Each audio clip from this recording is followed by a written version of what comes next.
Hello, welcome to Ninja Land Games. I was really shocked when Resident Evil 7 was announced at the Sony press conference at E3 2016.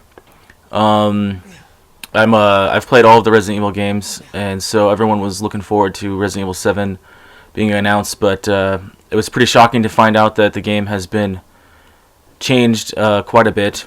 It's now first person. It will be a VR game as well, or you play without VR. But they dropped a demo last night, and so now everyone has downloaded that demo, is trying to figure out the mystery of this demo and what it means for the Resident Evil series. And there's a bunch of weird stuff coming out of it. It does seem very similar to the PT demo that dropped.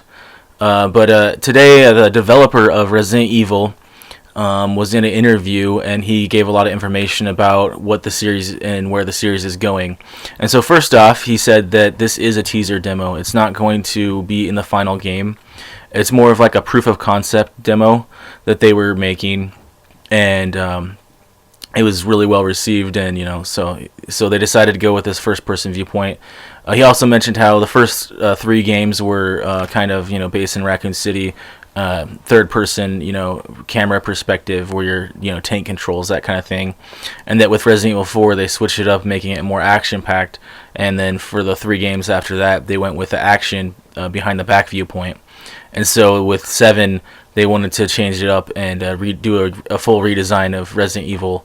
And so that's why we have this new first-person perspective, different style of game that most likely will be the way that Resident Evil is for the next couple games or so. And so I think that's really cool. It gives us some variety in the way that they interpret the franchise. But he did make 100% certain that this is not a reboot. It is a continuation of the Resident Evil storyline, and when everything comes together, it will all come together in the storyline of Resident Evil. So we don't know which characters are going to be in that, and how it's going to develop. But this teaser demo is not in the final game, and it somehow it will tie in. But anyways, so it's a really scary demo, and I think that it's cool that they're taking the term Resident Evil and really applying it to house and the scary house that you find. So I'm assuming the final game will have a lot more areas and mansion and all that stuff, because he was explaining how the final game will be a lot bigger and more encompassing a lot of different aspects of environments and stuff. So far, people have trying to crack this game and trying to figure it out. There's a lot of weird things that happen in it. At the very beginning of the game, if you wake up, you can immediately pull the handle underneath the fireplace, and then you're able to go into the side room and get the fuse and use that fuse to go upstairs, and then you'll be able to get one ending that way. You can also go a different direction. If you don't get that fuse early, you won't find it there later. It's weird. And then you can go into a different area and get the cutters, and then you go in. You find a tape. You use that tape to go and watch what's happened in the past. And I noticed that there's 2 tapes that were played: the kitchen, and there's also Derelict house.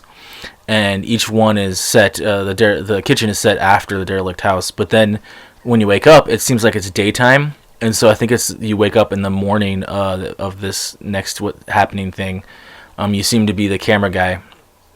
So after that, although it does seem a little weird that like the next day when you're waking up in this place, the place is a lot more worn down and stuff. So there is actually a big chance that you're not waking up. You're probably waking up quite a bit into the future. So yeah, that makes more sense. What am I thinking?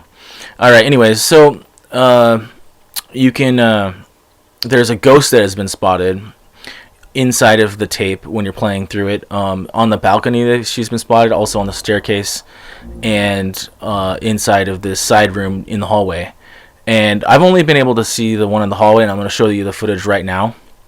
But so there's that, and then so it's also weird because you are able to open the door or open a drawer by getting a lockpick, and then that drawer is open in the present, and inside that drawer is an axe, and that's how you get the axe. Also, the mannequins will appear in different spots, and so yeah, people are trying to crack this game and figure out what the deal with it is. If it's just the two endings where you get knocked out by the guy or what. I think there's something else to it. It seems really fishy that they would give you the finger is one questionable object they give you that looks like it's a key to something. So we're trying to figure out what it is and how to use it. Anyways, overall, this game's ridiculously, scary and I think it follows in the footsteps of the PT demo, which, has totally been canned. So I'm glad that Sony and Capcom have picked up the ball right there and are carrying us to a new direction. It is very interesting that it's Resident Evil, but I'm assuming that, like I said, it's kind of cool that they're taking things in a different direction, keeping it fresh. I would like to see another Resident Evil that is more action-packed. I do know that they have the Umbrella core coming out soon, so that's cool too. Anyways, if for all the news of Resident Evil when it comes out and for all of the mysteries that are solved, I'm gonna post those on this channel. So make sure to like and subscribe and keep your eyes on Ninjaland Games. Thanks for watching.